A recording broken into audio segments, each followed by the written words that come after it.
नबी करीम सल्लल्लाहु अलैहि वसल्लम जी हदीस सां नबी करीम सल्लल्लाहु अलैहि वसल्लम जे फरमान सां हिकिड़ो ताल्लुक़ इंसान जो मज़बूत थिए ऐं नबी पाक सल्लल्लाहु अलैहि वसल्लम सां जेतिरो असांजो ताल्लुक़ मज़बूत थींदो एतिरी रसूलुल्लाह सल्लल्लाहु अलैहि वसल्लम जी मुहब्बत दिल में पैदा थींदी ऐं एतिरो रसूलुल्लाह सल्लल्लाहु अलैहि वसल्लम जी ताज़ीम ऐं पाण सल्लल्लाहु अलैहि वसल्लम जो एहतराम, पाण सल्लल्लाहु अलैहि वसल्लम जे फरमान जो एहतराम, पाण सल्लल्लाहु अलैहि वसल्लम जे कौल जो एहतराम असांजे दिल में पैदा थींदो।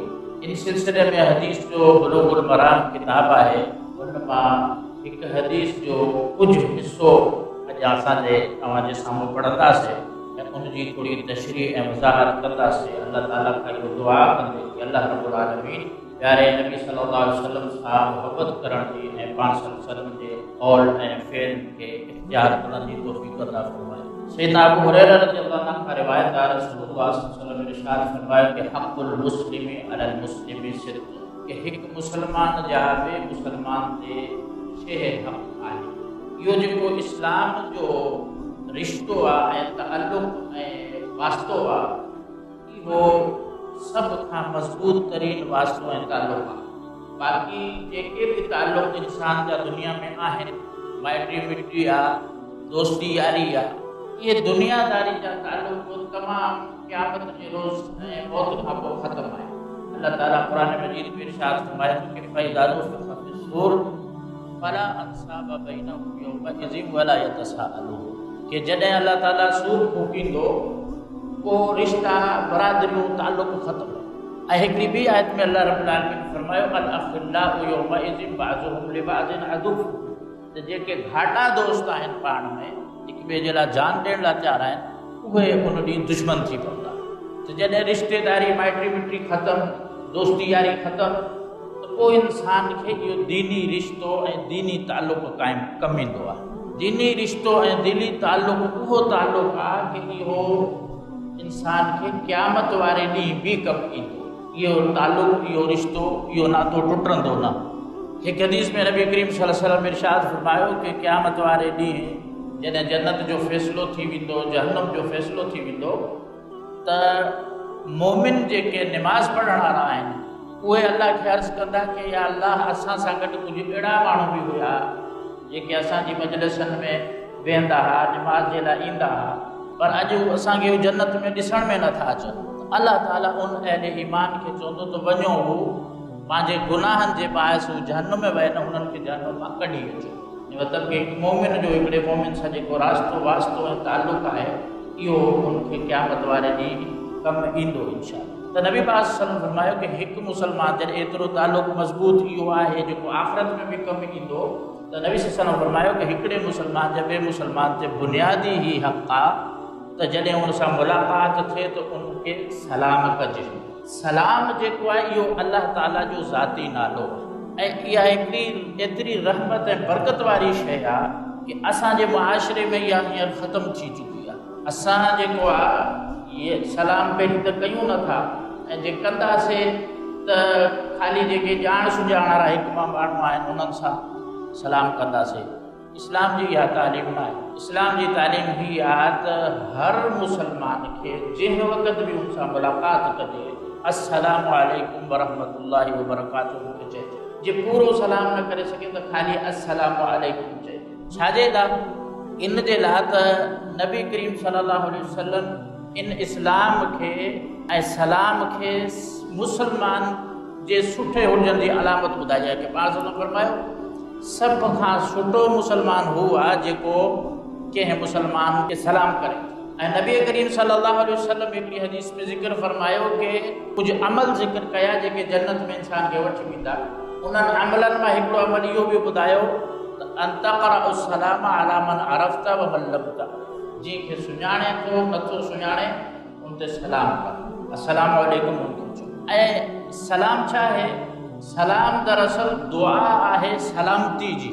त अल्लाह ताला जंहिं बि मुसलमान खे असां चवंदासीं अस्सलामु अलैकुम, इन जो मतिलबु थियो त अल्लाह जी तरफ़ खां तो ते सलामती हुजे, यानी तूं हर गम खां अल्लाह ताला तोखे बचाए रखे, हर जिस्मानी तकलीफ़ खां अल्लाह तोखे बचाए रखे, हर दीनी मुसीबत जी जे लिहाज़ सां जेका बि इंसान खे ईंदी उन खां अल्लाह बचाए रखे। यानी मुकम्मल सलामती हुजे।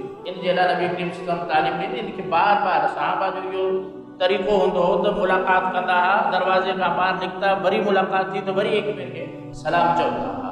ऐं अहले जन्नत जे बारे में अल्लाह ताला फरमायो तहियतुहुम यौम यल्क़ौनहु सलाम, कि क़यामत वारे ॾींहुं जॾहिं जन्नत में अहले जन्नत मिलंदा त उन्हनि खे अल्लाह ताला जेको हदीए जे तौर ते जेका शइ ॾींदो उहो तहैया आहे। ऐं तहैयो छा आहे? सलाम आहे। ऐं अल्लाह रब्बुल आलमीन क़यामत वारे ॾींहुं जॾहिं अहले ईमान खे पंहिंजो दीदार कराईंदा त सभ खां पहिरीं चवंदा सलाम अलैकुम या अहल जन्नत, अहले जन्नत तव्हां ते सलाम हुजे। त पोइ अहले जन्नत चवंदा अल्लाहुम्मा अंत सलाम व मिनक सलाम, अल्लाह सलामती वारो त तूं ई आहे ऐं सलामती ॾियण वारो बि तूं आहे। इहो सलाम हिकिड़ी वॾी अज़ीम जेका आहे अल्लाह जी तरफ़ खां असांखे हिकिड़ो दुआ मिलियल आहे, जेको असां मुलाक़ात कंदे फ़ोन अचे थो, फ़ोन ते सलाम कयूं, सलाम जो जवाबु ॾियूं। ऐं यानी कि हीअ मिंट बि कोन थो लॻे, अधु मिंट 3 सेकेंड में इंसान खे नबी पाक सल्लल्लाहु अलैहि वसल्लम वटि हिकिड़ो शख़्स आयो, उन अस्सलामु अलैकुम चयो, नबी सल्लल्लाहु अलैहि वसल्लम हिनखे 10 नेकियूं मिली वञे। ॿियो आयो, उन अस्सलामु अलैकुम रहमतुल्लाह चयो, नबी सल्लल्लाहु अलैहि वसल्लम हिनखे 20 नेकियूं मिली वञे। टियों शख़्स आयो, उन अस्सलामु अलैकुम रहमतुल्लाहि व बरकातुहू चयो, नबी सल्लल्लाहु अलैहि वसल्लम हिनखे 3 नेकियूं मिली वञे। त हाणे इंसान खे बार बार कंहिं दोस्त सां कंहिं भाउ सां बार बार सलाम कंदो, हिकिड़ो हुन भाउ जे लाइ दुआ आहे, अल्लाह ताला हुनखे आफ़तनि खे मुसीबतनि मां जेको बचाए रखंदो। ॿियो पंहिंजी मुसलमाननि दिलनि में हिकिड़ी मुहबत पैदा थिए थी। ऐं टियों जेकी ॻाल्हि आहे त 3 नेकियूं जेको आहे हिकु चंद सेकेंड में हुन अल्लाह ताला हुनखे तौफ़ीक़ ॾेई छॾी त हुन कमाए वरितियूं। ऐं हिकिड़ी हदीस में नबी पाक सल्लल्लाहु अलैहि वसल्लम इरशाद फरमायो कि जेको माण्हू इहो चाहे थो त हुनजे घर में शैतान न अचे, ऐं शैतान जेको आहे हुनजे खाधे में शामिलु न थिए, ऐं शैतान जेको आहे सुम्हण में हुन सां शामिलु न थिए। पाक सल्लम फरमायो त जॾहिं घर में दाख़िल इंसान थिए त घर वारनि ते सलाम करे, जो सलाम अल्लाह ताला जो नालो बि आहे। जिथे अल्लाह जो नालो हूंदो आहे उते शैतान जेको आहे उहो फरार थी वेंदो आहे। इन जे लाइ असां सभिनि खे खपे, वक़्तु काफ़ी थी वियो आहे, मुख़्तसर ॻाल्हि करणी। सलाम हिकिड़ी अज़ीम जेका आहे अल्लाह जी तरफ़ खां ॾिनल असांखे तोहफ़ो आहे, हदियो आहे, इनखे आम कयूं। नबी पाक सल्लल्लाहु अलैहि वसल्लम हुकुम ॾींदा हुआ अफ़्शुस सलाम, सलाम खे आम कयूं जेतिरो। ऐं पाक सल्लल्लाहु फरमायो क़यामत जी अलामतनि मां हिकिड़ी अलामत हीअ बि आहे त माण्हू ख़ासि माण्हुनि खे सलाम कंदा, हर मुसलमान ते सलाम न कंदा, बसि ख़ासि जंहिंखे ॼाणे थो उन ते सलाम। इहो क़यामत जी अलामतनि मां हिकिड़ी अलामत आहे। नबी पाक सल्लल्लाहु अलैहि वसल्लम जी हिकिड़ी अज़ीम सुन्नत आहे। इन सां मुआशिरे में वॾियूं रहमतूं अचनि थियूं, बरकतूं अचनि थियूं, दिलनि में मुहबत पैदा थिए थी। हिकिड़े मुसलमान जे लाइ ज़ुबान सां दुआ निकिरे थी, उनजी भलो थी वेंदो, उनको फ़ाइदो थींदो, त इंशाअल्लाह अल्लाह ताला उनजी बरकत सां असांजो बि फ़ाइदो कंदो। त अल्लाह ताला खां दुआ आहे कि अल्लाह रब्बुल आलमीन जेको आहे असांखे पंहिंजे मुआशिरे में सलाम खे आम करण जी तौफ़ीक़ अता फ़रमाए। इन्नहु वलिय्यु ज़ालिका वल क़ादिरु अलैहि। सुब्हान रब्बिका रब्बिल इज़्ज़ति अम्मा यसिफ़ून व सलामुन अलल मुरसलीन वल्हम्दुलिल्लाह।